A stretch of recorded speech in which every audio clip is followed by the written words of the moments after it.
Bonjour.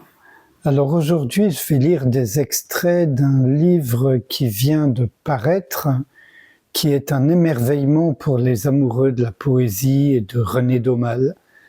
Donc c'est ce très très beau livre René Daumal, Éclaireur du futur, une anthologie à la lumière de Paul Klee, préface d'Albert Palma, aux éditions du Non-Na. Et il y a énormément d'illustrations de Paul Klee, énormément, ce qui le rend en plus très beau, en plus du contenu que ceux qui aiment la poésie devraient aimer. Et c'est cette poésie qui n'est pas celle du quotidien, on ne parle pas de politique et de tout ça. Amour véritable. L'amour véritable, celui qui nous pousse à nous dépasser, à nous hisser au-dessus de nous-mêmes, à nous sacrifier pour l'autre sans attendre en retour, est une force mystique. Il nous lie les uns aux autres de manière indissoluble et nous fait ressentir l'unité profonde de toute chose. Aimer, c'est comprendre que nous ne sommes pas séparés, mais que nous faisons partie d'un tout plus grand, et que ce tout est animé par l'amour lui-même.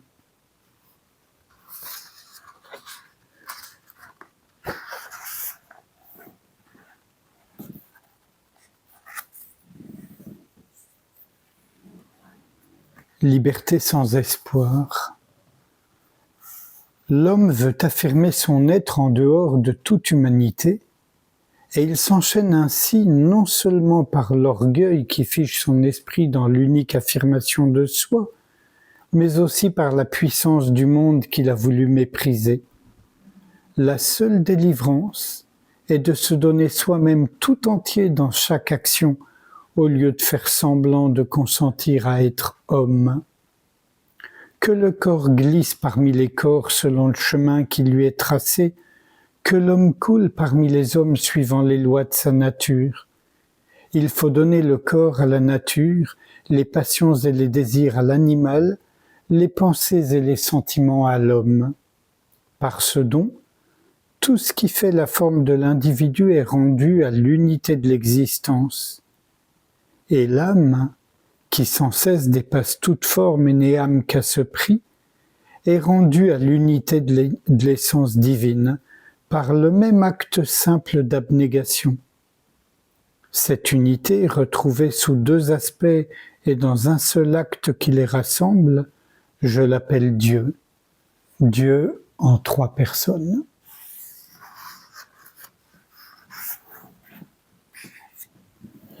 Un extrait seulement là, la mort spirituelle, éveil. Tu t'es toujours trompé. Comme moi, comme tout homme, tu t'es laissé glisser sur des pentes faciles et vaines. Ton esprit n'a voyagé qu'en rêve vers la vérité.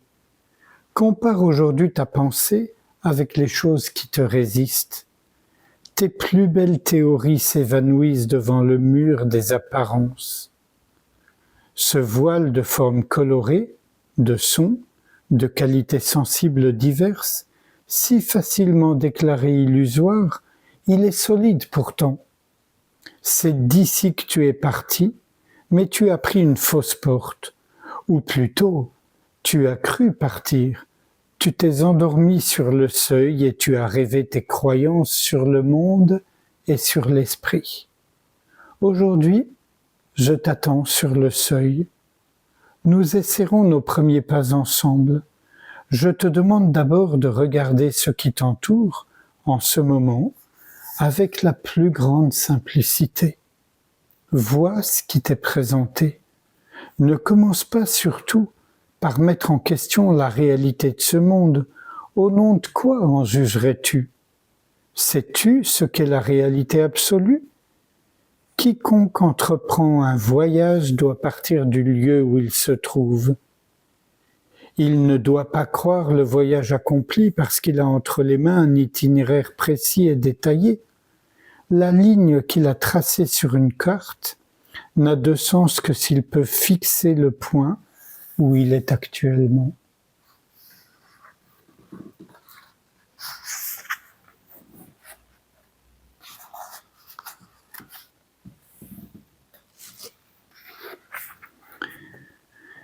La tentative que je te propose de faire avec moi peut se résumer en 2 mots.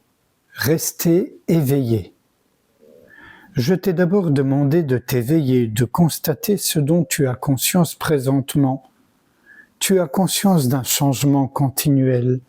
Tu as en outre senti, sous une forme ou sous une autre, un besoin de devenir quelque chose que tu n'es pas encore. Mais il se peut même que, me comprenant mal, tu déclares ne rien sentir de pareil.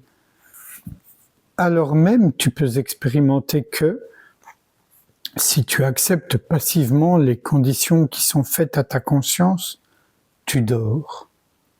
L'éveil n'est pas un état, mais un acte. Et les hommes sont bien plus rarement éveillés que leurs paroles n'ont la prétention de le faire croire. Le seul acte immédiat que tu puisses accomplir, c'est t'éveiller, c'est prendre conscience de toi-même.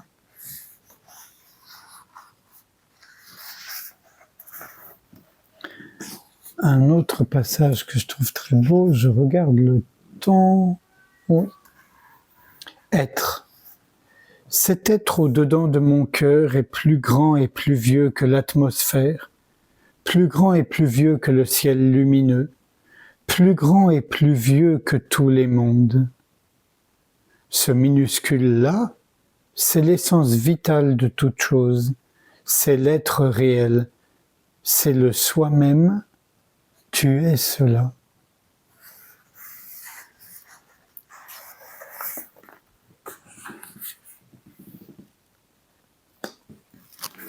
La révolte. L'homme qui a toujours tout accepté est comme s'il dormait. Le sommeil d'un caillou n'emprisonne rien, mais le sommeil humain n'est pas éternel. Il est toujours prêt de cesser. Je dis qu'il faut commencer par se réveiller absolument pour avoir droit ensuite au sommeil du caillou, transmué en conscience universelle. Il faudra que l'homme s'éblouisse d'un non de fureur et que le feu des pourquoi lui dévore la gorge. Ce sera l'éveil. Les étoiles tomberont des yeux qui verront alors toutes les tyrannies. À l'homme qui pense les orages du doute et les blasphèmes et le pétrole pour les temples, à lui le marteau de l'iconoclaste pour la face aveugle de la raison, le vieux langage violet, ses formules pulvérisées et les mots jetés à tous les vents. Tout remettre en question. Toute logique rejetée, pourquoi ne pas croire au déraisonnable ? Puisque toutes les raisons de croire sont vaines, pourquoi ne pas croire à l'insensé ? Toutes les superstitions, toutes les magies pourront croître dans cet esprit ravagé sur les ruines de l'ancien discours. De merveilleuses dialectiques fleurissent, germées de graines artificielles. De merveilleuses dialectiques fleuriront, germées de graines artificielles, fabriquées de toutes pièces selon le pur arbitraire. Sur un coup de dé, on construira une métaphysique pour laquelle on se fera brûler vif. Oh, enfin toutes les démences, jetées aveuglément aux 1000 vents du doute.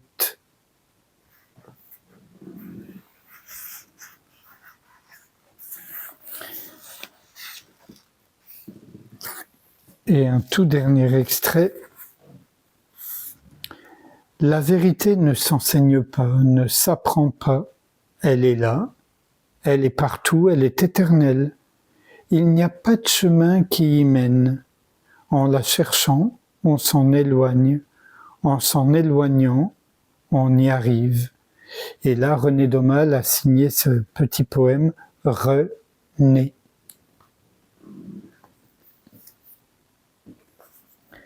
Et sans réfléchir à ce qui vient d'être lu, même s'il peut y avoir des échos, bien sûr, je vous invite à ce qu'on passe un moment ensemble, en silence, sans révolte ni résignation, sans rien en fait, sans opinion, sans jugement, sans commentaire, simplement être ouverture. Ce qui signifie être cet espace tout accueillant plutôt que les objets qui y circulent, que ces objets soient les pensées, les sensations, etc.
Je vous remercie. À bientôt.